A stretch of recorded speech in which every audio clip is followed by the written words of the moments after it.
Raju Raghavan is going to be coming up to speak to us on investigations in CAPA. Certainly CAPA is near and dear to my heart these days. Raju is a GMP inspector at Health Canada Central Region, conducting inspections of drug manufacturing operations in Canada as well as foreign sites. He has extensive expertise and experience in the investigations of non-sterile drug forms, sterile products, and testing laboratories. In the past, Raju has worked as a research chemist, quality control chemist, team leader in the and quality associate in the pharmaceutical industry. Our last speaker and our anchor, please put your hands together and welcome Raju to the stage, please.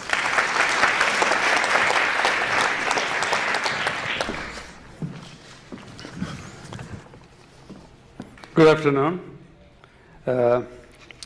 Just to express my thanks to PSG for this opportunity, and thank you to all your attendees. Before I begin, I would like to do a clarification on behalf of Rosalie, who had to leave, unfortunately. So she was talking about system suitability injections and sample sequences which had system suitability failures along with the samples.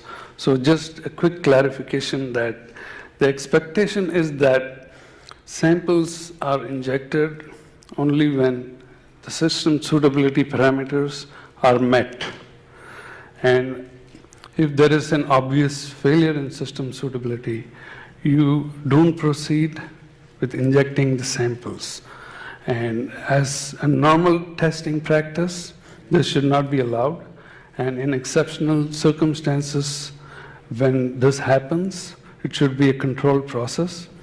And you must take the necessary care to ensure that the original sample and standard solutions are used in the repeat testing.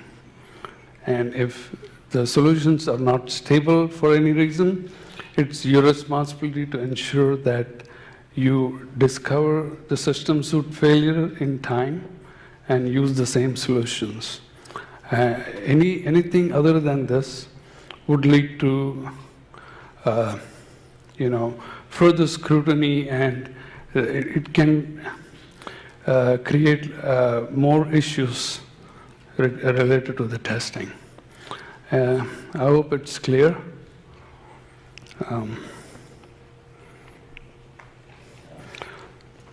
So my topic today is investigations and CAPA. Again, it's not a new concept. So I'm sure all of you are well aware of how to perform investigations and CAPA. But I am going to talk to you today about the GMP inspection perspective on deviation investigations, CAPA, and best practices. So quick show of hands, how many people are involved in investigations and CAPA? Wow, that's a lot of people. Okay, so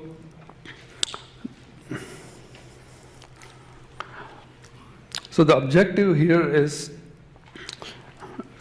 we're going to see some slides on the following topics: GMP guidance and references on non-conformance investigations, some sample observations that we see during inspections resulting from poor investigations or CAPA, and some examples of deviations, non-conformances we generally find during inspections,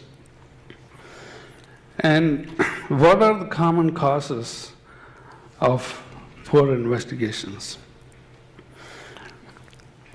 and what are our expectations for conducting proper investigations and implementing the correct CAPA.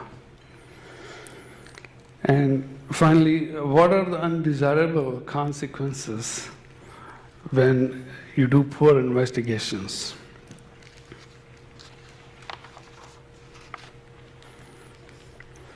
So just to introduce,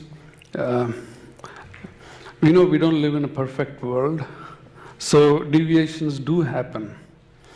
So investigations are generally performed when deviations or non-conformances are found during a manufacturing process, or when a complaint is received about the quality of the drug product.